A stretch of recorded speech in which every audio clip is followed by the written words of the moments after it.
Diablo 2 has some amazing sets, however not all sets are created equal. You have the good stuff like Tal Rashas, Immortal Kings or Griswolds. You can easily clear the game with those kind of items. For each of those, every single piece is good, but when you combine them, they are fantastic tools for slaying every demon in your way. But for each of those kind of sets, you also have the obvious stinkers that need some help, like Alders, and especially Trang-Uls. There are some good pieces in there, like the Alder boots, the Trang gloves and the Trang belt. However, wearing the full sets of those is not recommended. Both of these have obvious problems. The Alder weapon damage is way too low, and even if you upgrade it to a Devil Star using the new Diablo 2 resurrected recipe, it's still just not good enough. And full Trang-Uls turns you into a Bloodlord, which sounds really fucking cool until you realize how bad that actually is to play. You basically flush your FCR breakpoints down the drain and deal almost no damage. And we all obviously know the early game sets like Saigons, Hasaus and Dats, but there are also some forgotten sets that no one ever really uses except for maybe a single piece. Which brings us to the Disciple set. It's a 5-piece set consisting of Telling of Beads, Rite of Passage, Dark Adherent, Credendum and the only useful piece, Laying of Hands. So can a set like that beat the game? Let's try and find out. We start our journey as usual by running away from Rocket Nishu because he's terrifying. After that we make our way to level 6, and because I'm using this run to check if I can beat the game with the Disciple set, I might as well use the shared stash for all of it. So at level 6 I equip 2 pieces of Dats for some IAS, Cannot Be Frozen and All Resist.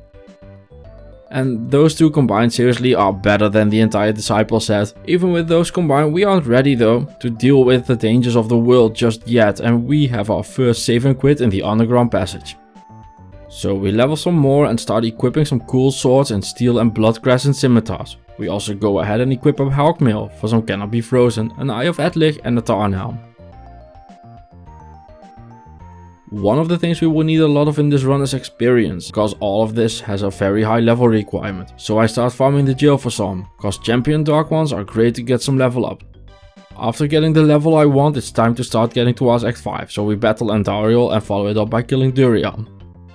Some commenters have been recommending me to try the Act 3 mercenaries, so in Act 3 I decide to hire the fire mercenary because he has enchant which will help me with my attack rating and the fire damage will help me a ton with physical immunes. In Act 3 I also treat myself to some charms. I mean, if I'm using my shared stash I might as well go all out and finally use some of the stuff I've been finding the past years. And I also upgrade to double strength swords. After obliterating Mephisto he drops me a berserker armor, which gives me +1 barb skills, and I quickly use that to kill Diablo as well. I have a bit of a close call in the fight, but decide to actually play the game and dodge the rest of his attacks.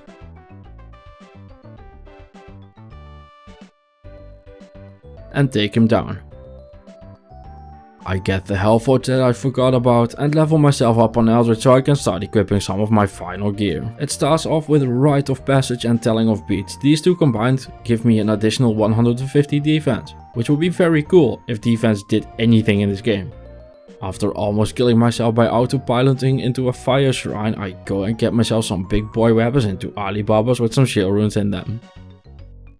The magic find on those immediately pays off as I get a massive upgrade to my equipment. I find another pair of Rite of Passage and these have 2 base defense more. A massive improvement. I also use Bindle Skin to level till I can equip a Guillaume's helm for some crushing blow and open wounds and get some head strikers to go along with it. With those combined I'm going to be able to plow through Nightmare without a problem. So I make quick work of Bale and head into Nightmare, where I almost get slaughtered by some random cult rat boss pack. At this point I'm wildly overpowered though, and it shows in the Andariel fight. I make short work of her despite my mercenary going down to take a nap. And after the fight I decide to go back to normal to level up some more on Pindleskin until I hit level 49. Because I want to wear my 3rd piece of gear, the Dusk Adherent, which gives a whopping 11 poison damage as its stats bonus. I mean, really? 11? What were they thinking? 11 poison damage? What? What the hell do I care about 11 poison damage? Why is that a thing? Why is that a reward? Like, it should be 1100 or something to be relevant at all. Come on, it's a level 50 item basically. Why do I get 11 fucking poison damage? Who the fuck cares? I toss chipped emeralds all the time. Why is it a set bonus? And even though I don't know what to socket into it yet, I do put a hole in there because holes are fun. What not fun though are dolls. Dolls are terrifying. I have no interest in dying to them, so I hope to not encounter too many of them. However, I find them in the sewers where they remind me who's boss immediately. After surviving those, I make short work of Mephisto again and head towards Act 4, where the game goes in full fuck you mode and starts throwing in some souls that end up pushing me back towards the start of the Plains of Despair. After a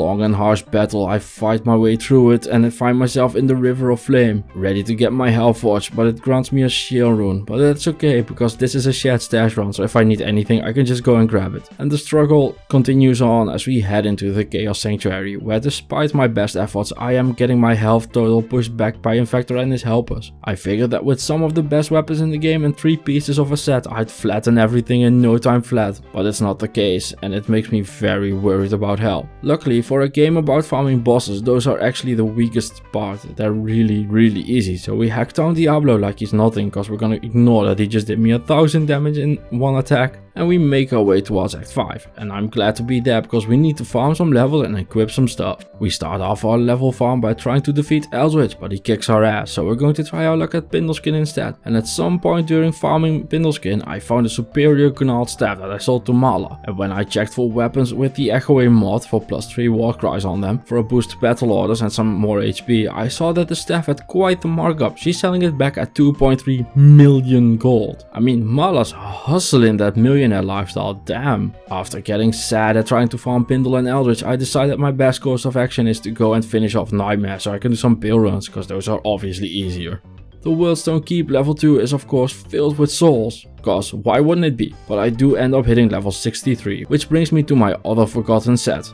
Bul-Kathos Sacred Charge is a set that even got buffed recently. This sword used to have knockback, which made it completely unusable, so they removed that. To improve it even more, I added in a 40 enhanced damage and a -15 requirements duel, cause I honestly wouldn't know what else to do with a duel like that. It ends up saving me 28 strength and 16 dexterity, which means I get 44 more vitality. We've also hit the level for the one good piece of the Disciple set, the Laying of Hands. With its 20 IAS and 50 fire resist, it's already a very reasonable option, but the 350% damage to demons completely puts this over the top of almost any other glove out there for melee characters. With our new items we make mincemeat out of Ventar the Unholy and his friends before we make our way to Bale, who also goes down very quickly. We farm some more Bale for levels until we hit the final pieces of our gear, the Credendum, which grants us the full set bonus of +2 skills and 50 all res, our final piece of gear as well, the Bul-Kathos Tribal Guardian. Together they combine to give us the most theme heavy bunch of stats I've ever seen. It's 2 swords, 2 skills, 200 attack rating, 200 damage to demons and undead, 200 fire damage, 20 deadly strike and 200 defense. At this point I wish they would have just given it 20 life leech as well to go all in on the theme. I mean, it's not like it's overpowered now or anything. I do have to say though, damn, the Bul-Kathos set looks good on your character. But with that, it's time for the final test. Can we beat Hellbale with these crummy old forgotten sets? First, let's see what we got going on in the stats department. Our resists are good, but considering we are dedicating 7 slots of gear to these 2 high-end sets, it's kind of sad that we aren't maxed out on everything. Especially the 54 lightning resist is a very sad thing to see after this much commitment. Compare it to the 281 fire resist we managed to achieve, which is plenty to do the main game. I mean, come on, it's probably enough to do Ubers as well. If they ever plan to go back to tweaking these sets, that's a thing they could do. Just pointing it out there. Our HP is very low. The BK set demands a lot of stats. Even with that in mind, we are barely hitting 750 HP, which is sad. Damage and attack rating wise, we are looking fine. Nothing too special, but at least it's not worryingly low. I've definitely had solo self-found runs with more damage. One thing I've never had on one of my solo self-found runs though is 550% extra damage to demons and the 200% damage to undead as well. I'm hoping those will pull us through. We also do not get Cannot Be Frozen from either of these sets, so I'm wearing a Raven Frost to compensate for that. With us being all big, buff and smart now, we go ahead and find that little prick of a Rakunishu and get our revenge by one-shotting the absolute living crap out of him. And in the jail we find a fine small charm of Frost. This is an amazing charm. The cold damage slows the enemies and the 320 damage attack rating is a perfect roll. So it's crowd control, damage and attack rating, everything we want and need. We end up getting one more final upgrade to our gear. We find another pair of Demonite boots. Once again with 2 more defense. That 2 defense now makes us unkillable, I'm sure of it. In the Catacombs level 4 we open what is essentially a door into a Resident Evil game. Once opened, the entire zombie horde just waltzes in. Perfect timing to test out that 200% damage to undead. So okay, that's 6 hits to kill a random boss. That is rough. Them being immune to fire and physical also doesn't help. It's a good thing we spec'd into Berserk as well. The Ontario fight itself, while smoothly, definitely isn't going as fast as I'd hoped, considering the whole dedicating all my gear to this thing. And in the sewers in Act 2, things get even worse, cause Life Leech doesn't work off the undead, because well, they're dead and we have Life Leech, undead, Life Leech, get it? So we end up getting a close call. And I figured this would only be a problem against the undead and it will be manageable for the rest of the game. However, the Claw of Hyper Temple quickly proves me wrong. I need a bunch of rejuves to even get through a random boss pack and things are looking bad, like really bad. This is getting way too risky. Something needs to change if I want to make it sure I get there. Every single door is a massive struggle now and this is just Act 2, the really hard part isn't even here yet. With the Claw of Hyper Temple having quickly dissolved every bit of faith I had in my setup, I need to look for something that helps me survive. I end up sacrificing a bit of my already not great damage by replacing my Guillaume's helmet for a vampire gaze. It gets me Life Leech and most importantly damage reduction. It also grants me Mana Leech, which is a massive quality of life upgrade for this build, because we didn't have that either. Everything starts looking much more like it actually has a shot at surviving while going through the Arcane Sanctuary. We aren't killing things fast by any means, but we are getting through them and not slurping pots non-stop. Between Enchant and Berserk we are even going places with the physical immunes. Things can still really hurt though and ours are still terrifying. This is not a done deal by a long shot. Boss fights however are still a joke. Duriel has a hard time even moving my health orb before dropping to his death. Thrashes however hit a lot harder. One little trick you can do here is to lure them to the bridge so you don't have all of them punching you at once. But even with that it gets way too close. Their AI ends up breaking because Stormtree didn't come over. And they were trying to get back to him because of their leash. And that resulted in easy kills for me, but if that didn't happen I had a big problem. And even with that our troubles aren't over yet. Act 3 is once again proving it is a gauntlet. In the Flayer dungeon level 2 the game throws a boss pack of dolls my way, which I have to bravely watch Jabari deal with. But he really isn't into it either, resulting in me running away like a little girl while hoping the Merc's AI does its thing.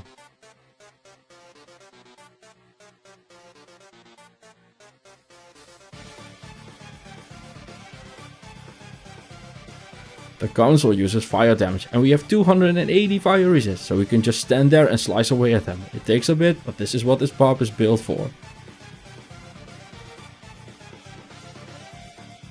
Finally, something that my dedicated gear does well. Took long enough.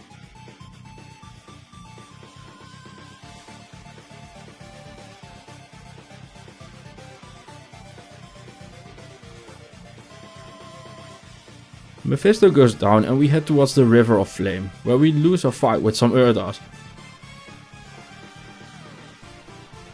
Like, we have 550% damage to demons and can beat some random ass Urdars.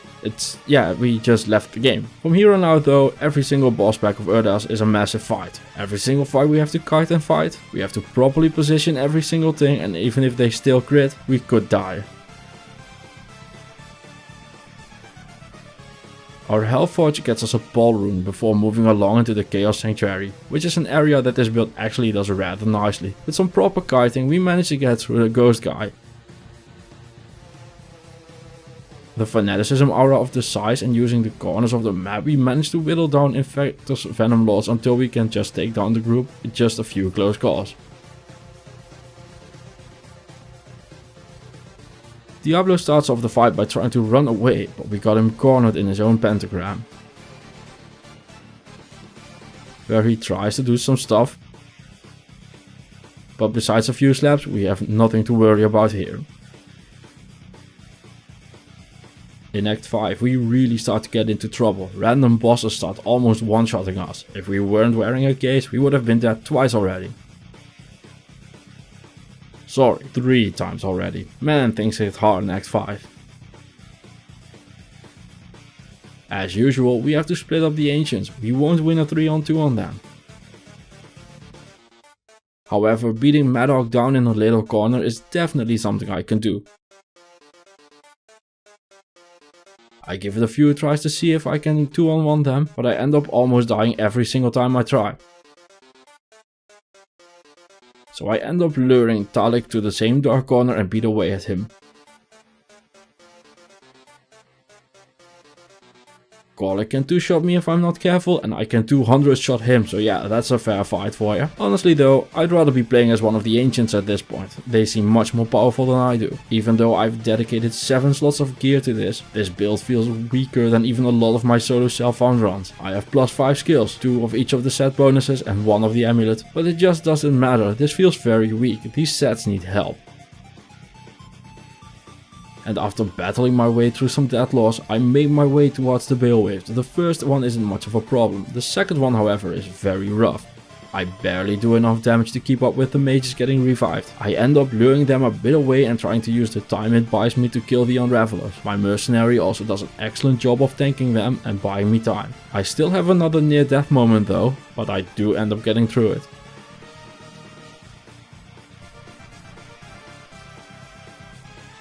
Pack 4 is another pack that I just need to lure out, but I want to give a massive shout out to Jabari for staying alive through all of this. People recommended the Act 3 mercenaries and I'm glad I've tried one. Jabari has been very impressive. The enchant and the fire damage have been amazing asset and I will definitely use the Act 3 mercenaries more in the future.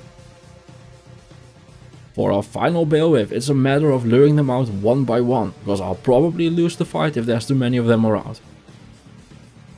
Warcry saves my ass here as well. If I hadn't had Warcry, I'd been dead many times over.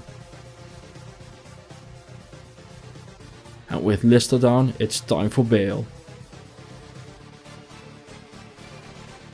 We want him to not teleport a lot, and every time he spawns a clone we need to go back to town for 8 seconds to despawn the clone. You can position away from the tentacles quite nicely, they don't have a lot of range, so it's really all about you and Bale. The mercenary doesn't matter that much here either, because Bale has a ton of fire resist. And that's not a knock on the mercenary by any means, because he really did very well for himself. I've been very impressed with him, much more than with my own character, and can't wait to try out the cold and lightning ones. Our kind of lowish attack rating is starting to bite us in the ass here though. We have a lot of trouble hitting Bale. It may have been better to put an Eth or a Jar rune in my weapons, but it is what it is. And we do end up finally taking him down. Our quest is complete. We have beaten the game with 2 crummy old sets. We used the BK set and the Disciple set to clear the game. Honestly though, these sets need a lot of help. The BK set could just use some flat damage or something. It doesn't have to be as good as Grief, it really doesn't, Grief should be nerfed. But I would want it to at least keep up with Oath or something. I also wish the BK ring would become a part of the BK set. It would make set rings relevant and it would be really cool and flavorful. For the Disciple set, I'd give the boots cannot be frozen instead of half freeze duration and probably give the armor a bunch of sockets. Probably 1 to 4 at random. It would make it a much cooler find and it's a very big buff. But this armor feels blatantly unusable as is. The belt could get 15 damage and magic damage reduced, and maybe like 3 to 5% mana leech would solve a lot of its problems as well. The set bonuses could become something like 100 poison damage over 1 second if we want to keep it, but I'd honestly just rework all of it. I'd dump all of it except for the +2 skills and the 50 resist all. None of them matter in the slightest. It could give faster cast rate, it could give some increased attack speed or something, I don't know, but something good at least, it really needs it. And with that, here's the final build I ended up using for this challenge. It's just your standard Frenzy Barbarian set up, but it seemed cool with the Bul-Kathos set. In the end, this build really needs the help, it barely cleared the game, and that is with me bringing out the good stuff in jewels and charms as well. For the mercenary, a Shaco and a Wisp-Spike would probably work well. Bear it as a shield if you can get an armor that gives him some strength. A unique Dusk Shroud with one of his skills will probably help him as well. And with that, all that is left to say is thank you for watching, see you in the next one.